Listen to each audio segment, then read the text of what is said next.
Hi, everybody! With the Dead or Alive franchise returning, we have to talk about the elephant in the room, as it could prove beneficial for the future of the series. But if you love fighting games and JRPGs, please hit the subscribe button and turn on notifications. So what is the elephant in the room I was just discussing a moment ago? It's the fact it's very hard to not just play, but also acquire all of the previous Dead or Alive games. While fighters don't typically have deep stories, they do contain a lot of lore, and that can be a lot of fun for not just old heads, but also newcomers. Dead or Alive story is interesting at points, and it does have some cool lore. Now that newcomers are potentially going to be interested in the franchise again, thanks to last week's State of Play, now is the perfect time for Koei Tecmo to put out a remastered collection for Dead or Alive. It would provide the company with a great number of benefits. So let's explore those. One of the biggest benefits I can think of would be the ability to stress test the planned netcode for Dead or Alive 7 or whatever that game ends up being called.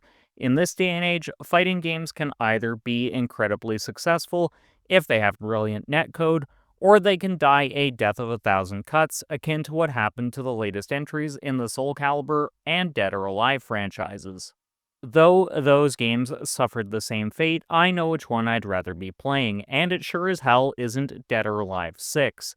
Soul Calibur was a legitimately good game, but people rejected Soul Cal 6 for the simple fact it wasn't the best looking game, the presentation was mediocre, and while people generally enjoyed the gameplay, they didn't get on with the netcode. Both Soul Calibur and Dead or Alive 6 came out in a time where bigger companies were transitioning from using delay-based netcodes to rollback ones, something smaller companies and pioneering AAA studios had adopted much earlier in the decade.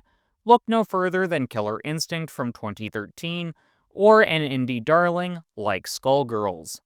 For 2018 when Soul Calibur 6 released and 2019 when DOA 6 came out, you could still get away with a delay-based online experience, but the pandemic proved you couldn't rely on it, because the sheer volume of players you could pull from was massive at the time, because everyone was pretty much stuck at home, so it was socially acceptable to play a fighting game whenever one wanted to. Since that point in time, developers have either retroactively applied rollback to games that formerly ran on delay-based netcodes, or they've launched wholly new ones with that functionality.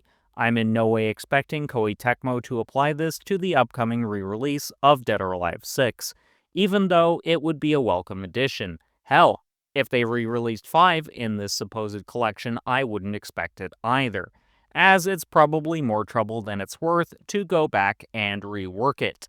For games like Dead or Alive 1 or 2, this would be less of an issue to implement.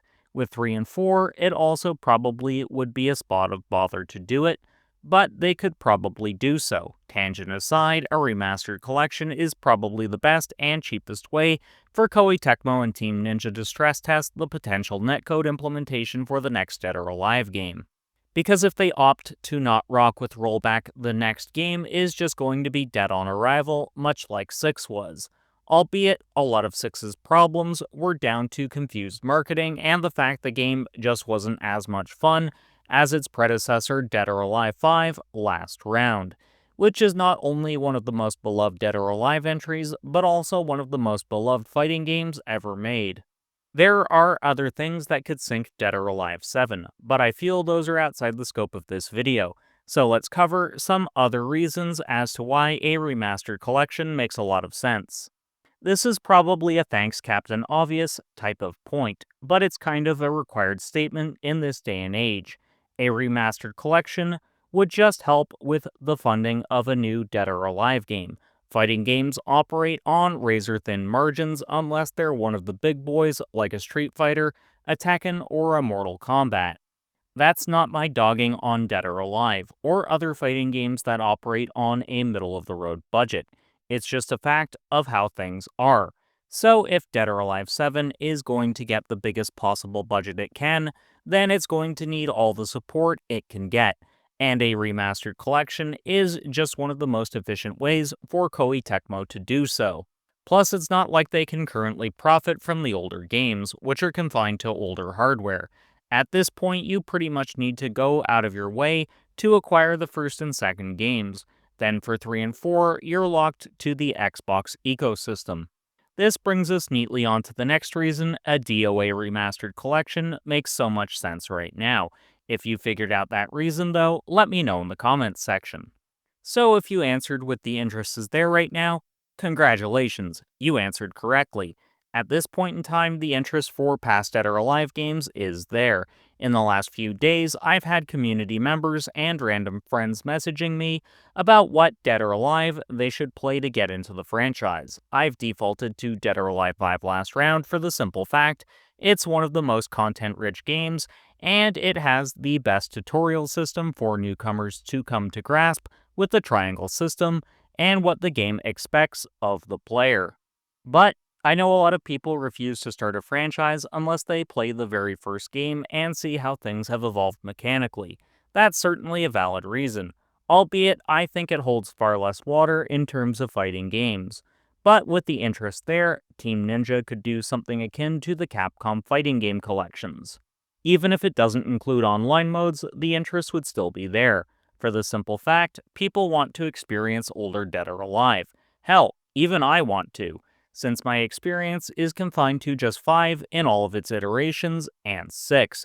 Considering this is my favorite fighting game franchise, I really do want to experience the root of the series. So if an old hat like me wants that experience, chances are a younger audience who witnessed what Dead or Alive is like for the first time during the most recent PlayStation State of Play will as well. But do you think I missed any reasons as to why a Dead or Alive collection makes a ton of sense now more than ever? Or do you think I missed something? I definitely think we need a DOA collection now more than ever. Now check out some of my older Dead or Alive videos, and until next time, keep blazing that trail.